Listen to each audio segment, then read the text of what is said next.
Saudara, sejumlah Menteri Kabinet Indonesia Maju direncanakan mulai pindah ke Ibu Kota Nusantara pada Juli 2024 mendatang. Kepindahan menteri juga dibekali dengan rumah tapak dengan biaya pembangunan yang terbilang besar. Anggaran rumah menteri di Ibu Kota Nusantara sekitar 14 miliar rupiah per unitnya. Jika ditotalkan, alokasi anggaran yang digelontorkan untuk membangun 36 unit rumah sebesar lebih dari 500 miliar rupiah. Rumah menteri di KN dibangun di atas lahan seluas 1.000 meter persegi dengan luas bangunan sebesar 580 meter persegi. Adapun fasilitas di dalamnya seperti CCTV, panel surya, mebel, dan sudah didukung dengan sistem smart design building dengan akses internet 100% internet dan wifi. Fasilitas rumah jabatan menteri di IKN dinilai mewah. Tapi apakah sepadan untuk menunjang kinerja para menteri? Kita bahas usai tayangan berikut. Inilah rumah tapak jabatan menteri di Ibu Kota Nusantara IKN. Rumah ini diklaim dilengkapi teknologi modern smart home yang terkoneksi melalui sistem aplikasi dengan ponsel pintar sang pemilik rumah. Seperti fitur menghidupkan lampu, mengatur suhu udara, hingga mengunci pintu. Kasatgas Pelaksanaan Pembangunan Infrastruktur IKN, Danis Hidayat bilang, pembangunan rumah menteri sudah 80% lebih. Ditargetkan Juli 2024 selesai 100%. Jadi semua itu, kalau bangunan itu, ada strukturnya dan sebagainya, itu sudah selesai. Sekarang yang kurang lebih sekitar 12-15% itu adalah pekerjaan finishing, ya, interior, eksterior, arsitektur, kemudian pekerjaan taman, landscape, ya, kemudian jalan-jalan lingkungan, dan juga furniture untuk kelengkapan rumah tersebut, ya. Oke. Itu yang kurang lebih sisanya 12-15% itu. Oke. Kalau targetnya sendiri, Mas, kira-kira selesai kapan, Mas? Juni, Juli ini selesai, insya Allah.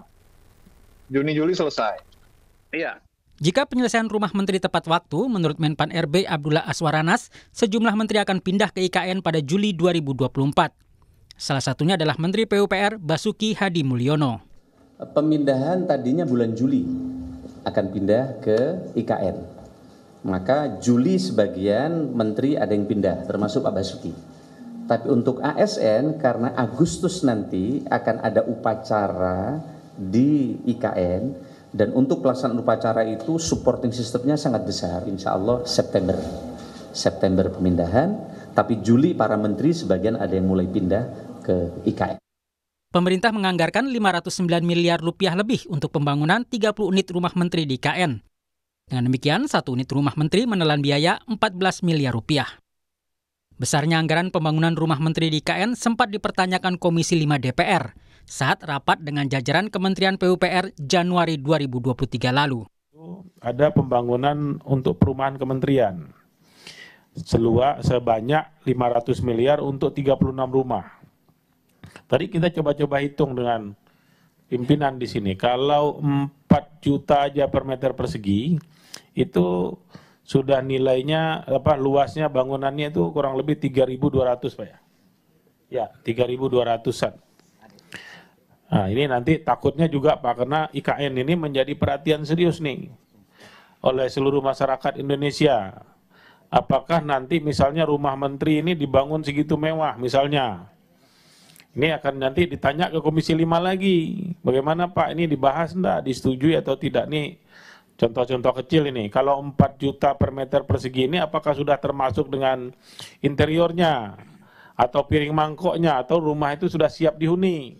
Menteri PUPR Basuki Hadi Mulyono membantah isu rumah dinas menteri di Ibu Kota Nusantara yang mewah.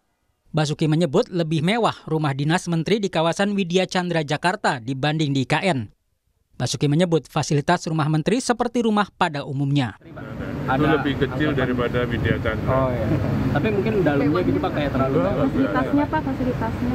Biasa rumah tidur, dapur, ruang tamu, ruang rapat. Tapi punya Menko lebih besar.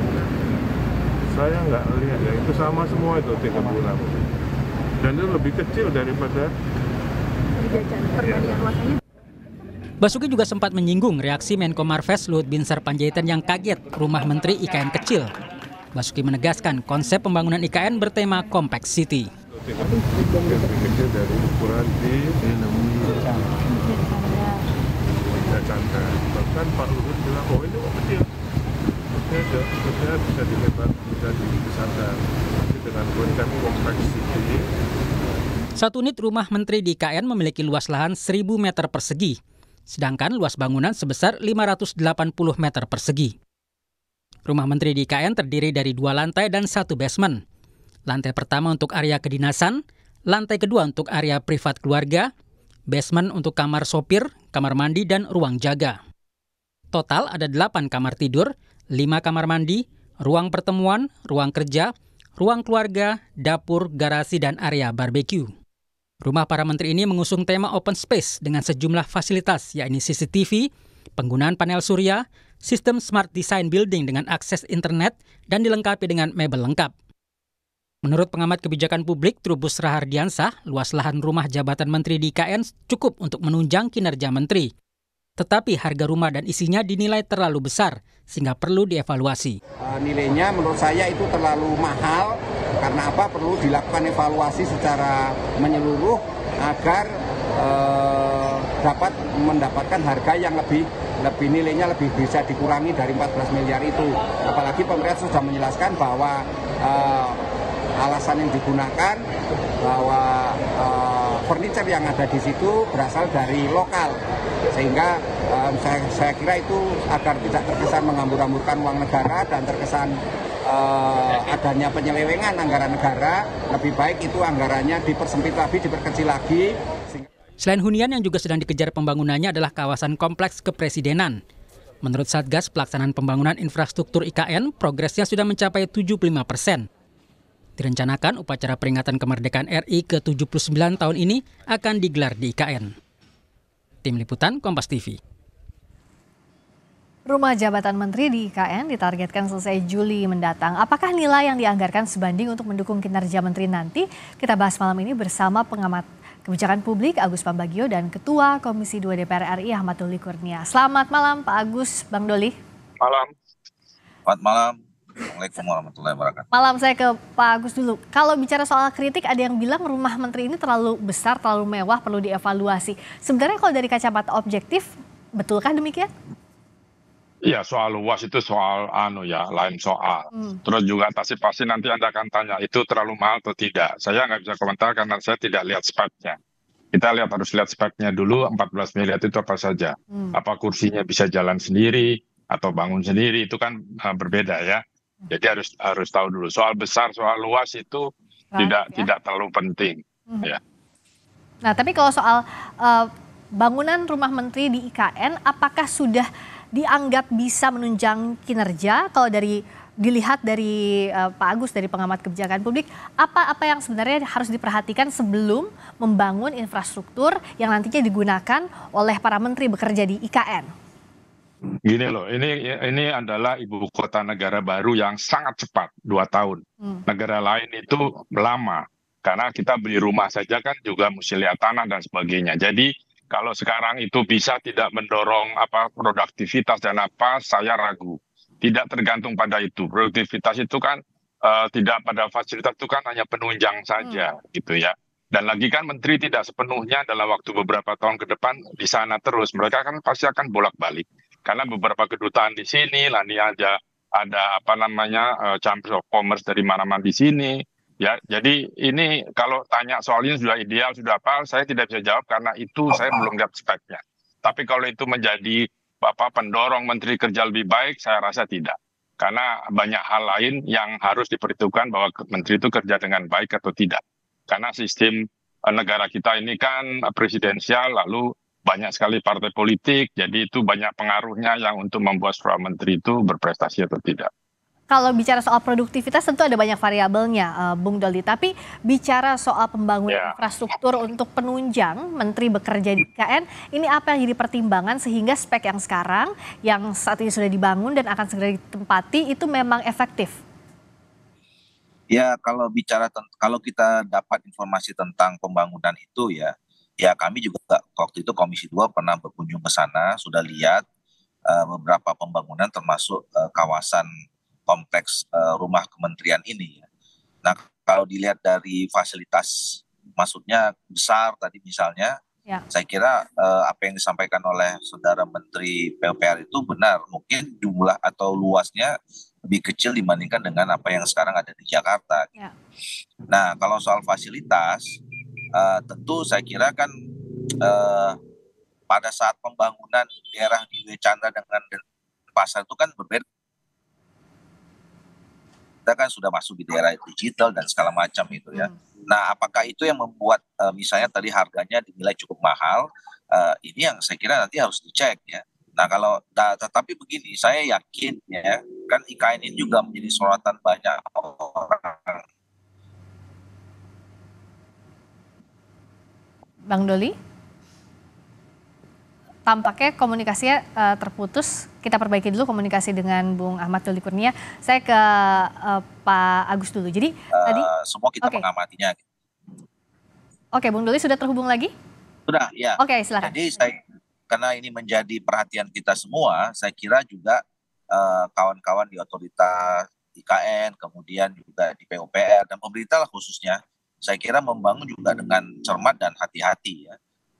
Saya kira tidak mungkin seberani kalau kita duga misalnya ini ada markup dan segala macam seperti itu. Nah nanti tinggal bisa dilihat harga yang segitu itu komponennya apa saja ya. Tadi Pak Agus mengatakan speknya bagaimana dan segala macam itu. Jadi nanti itu bisa kita cek sama-sama dan saya kira DPR juga punya kepentingan khususnya teman-teman di Komisi 5 yang memang mengawasi pembangunan soal fisik infrastruktur, pasti mereka juga akan ikut terlibat untuk memonitor, mengawasi itu. Karena waktunya singkat sekali, Pak Agus, untuk pindah ke IKN, sebenarnya variabel apa saja yang harus diantisipasi oleh pemerintah? Jangan sampai pindah, disediakan fasilitasnya, tapi tidak efektif pada saat praktiknya. Kalau soal teknis ya, saya percaya pada kawan-kawan yang membangun secara fisik. Saya sangat khawatir hubungan manusia antara pendatang nanti dengan penduduk asli sana. Yang sampai hari ini saya belum pernah melihat atau membaca studinya. Jadi sulit saya memberikan mitigasinya karena itu kan sangat rawan sekali. Dan juga binatang, hewannya itu kan banyak tempat dia cari makan dan sebagainya berubah. Termasuk bikin jalan tol. Jalan tol itu di bawahnya harus ada jalan hewan. Karena kalau tidak dia akan nyebrang di jalan itu dan itu sangat berbahaya. Jadi sekali lagi saya teknis saya serahkan pada ahlinya, termasuk kondisi tanahnya yang empuk dan gampang runtuh, kemudian air sulit. Saya lebih concern pada soal hubungan manusia atau pendatang. Anda bisa bayangkan nanti datang ke situ banyak orang, adakah pasar, adakah sekolah, adakah rumah sakit. Kemudian biayanya seperti apa, ditanggungkah kalau kembali ke Jawa atau kemana ASN itu, atau dia kalau tidak bawa keluarga, bagaimana tunjangannya, itu jauh lebih penting daripada soal teknis. Nah hal ini sudah dikalkulasikah kalau amatan DPR dari sisi pemerintah, Bung Doli? Ya, sejauh pengamatan kami, termasuk pada saat kita membahas undang-undang itu kan mereka ada master plan, pemerintah sudah membuat master plan yang tentu itu semuanya ada feasibility study-nya. Nah dan kemudian pada saat kita datang ya kami di Komisi 2 itu ada 3 kali ya berkunjung sana pada saat pembuat undang-undang, kemarin juga pada saat implementasinya gitu. Nah kami mengamati memang sepanjang jalan ya dari Balikpapan ke tempat itu memang ada perubahan dari pertama kali kami datang, terus kedua kali kami datang dan ketiga. Jadi memang daerah itu sekarang sudah mulai menjadi daerah yang ramai ya. Tadi kalau disebutkan ada pasar, nah tiba-tiba ada pasar, rumah makan sekarang sudah ada. Nah, tapi saya kira juga perlu dimonitor ya, apakah itu apakah yang pertumbuhan dari segi fisik yang kita lihat itu juga akan berpengaruh terhadap pertumbuhan kultural ya, yang nanti kemudian misalnya kita tidak harus menghindari adanya gap ya, gap antara nanti orang-orang yang di lingkungan kawasan inti pemerintah, pusat pemerintahan itu dengan masyarakat sekitar saya kira. Nah ini nanti akan kita juga coba cermati terus-menerus termasuk soal lingkungan.